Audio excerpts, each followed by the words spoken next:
Good morning students. आज हम हिंदी में कक्षा 7 की पाठ्यपुस्तक वसंत भाग 2 से पाठ 6 रक्त और हमारा शरीर का चौथा हिस्सा पढ़ेंगे।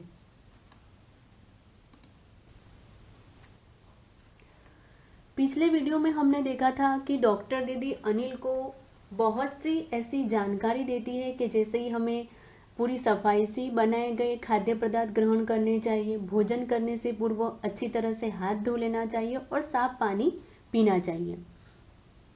आइए आगे देखते हैं। दीदी, यह तो बहुत ही महत्वपूर्ण बात बताई आपने। अनिल बोला।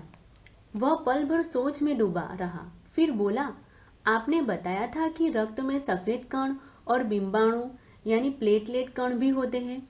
शरीर में उनका क्या काम है? यानी दीदी अनिल को बहुत सारी ऐसी बातें बताती है, तो अनिल कहता है कि दीदी यह तो आपने बहुत ही महत्वपूर्ण बातें बताई।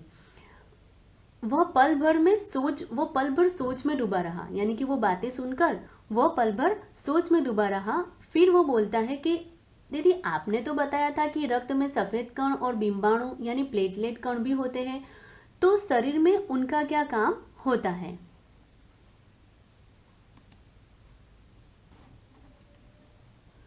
दीदी बोली, सफेद कण वास्तव में हमारे शरीर के वीर सिपाही है। जब रोगाणु शरीर पर धावा बोलने की कोशिश करते हैं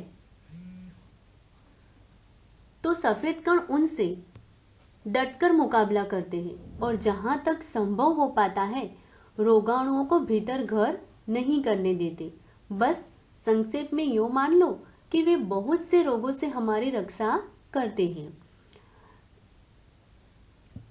अनिल ने जब पूछा कि उनका हमारे शरीर में क्या काम होता है, तो दीदी बोलती, सफेद कण वास्तव में हमारे शरीर के वीर सिपाही होते हैं। यानी जब रोगाणु हमारे शरीर पर हमला करने की कोशिश करते हैं तो सफेद कण उनसे क्या करते हैं? डटकर मुकाबला करते हैं और जहां तक संभव हो पाता है वो रोगाणुओं को हमारे भीतर घर नहीं करने देते, यानी कि हमारे शरीर में वो घर नहीं करने देते।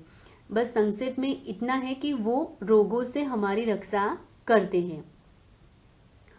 और बिंबाणुओं का काम है चोट लगने पर रक्त जमाव क्रिया में मदद करना।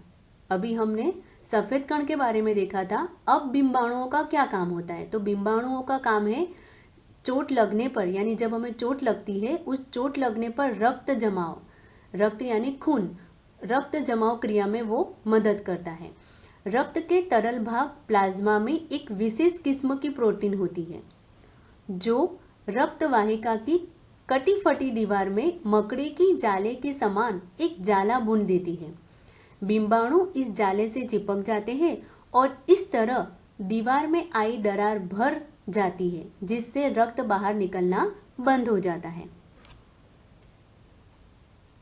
रक्त के तरल भाग प्लाज्मा में क्या होती है? एक विशेष किस्म की प्रोटीन होती है और जो रक्त वाहिका जो होती है, जो कटी फटी दीवार में, वो क्या करते हैं? मकड़ी के जाले के समान एक जाला बुन देती है और बिंबाणु क्या करते हैं? इस जाले से चिपक जाते हैं।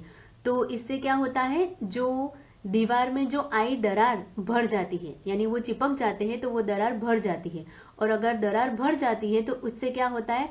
रक्त बाहर निकलना बंद हो जाता है।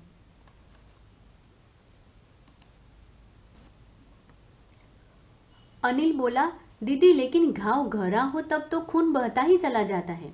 यानी अनिल दीदी को कहता है कि रक्त बहना बंद तो हो जाता है, लेकिन मान लो कि अगर वो घाव गहरा हो तब तो खून बहता ही चला जाता है। हाँ, ऐसे समय में उस व्यक्ति को जल्दी से डॉक्टर के पास ले जाना चाहिए।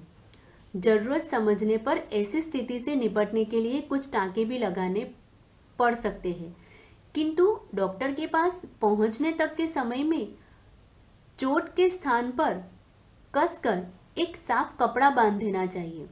दबाव पड़ने से रक्त का बहना कम हो जाता है, जो उस व्यक्ति के लिए काफी लाभप्रद सिद्ध हो सकता है।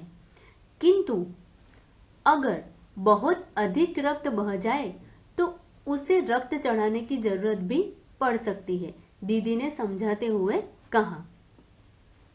अनिल बोलता है कि अगर मान लो कि घाव गहरा हो तब तो खून बहता ही चला जाता है।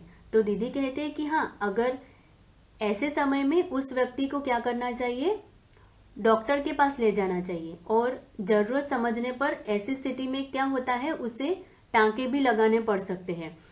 किंतु डॉक्टर के पास पहुंचने तक के समय में क्या करना चाहिए, चोट के स्थान पर कसकर एक साफ कपड़ा बांध देना चाहिए, जिससे क्या होता है, रक्त का यानी कि खून का बहना कम हो जाता है और ये उस व्यक्ति के लिए काफी लाभप्रद हो सकता है।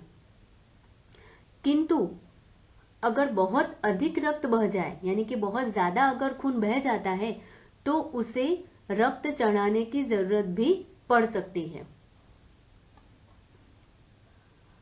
बस बच्चों, आज के लिए इतना ही। इस पाठ का आगे का हिस्सा हम नेक्स्ट वीडियो के अंदर देखेंगे। Thank you.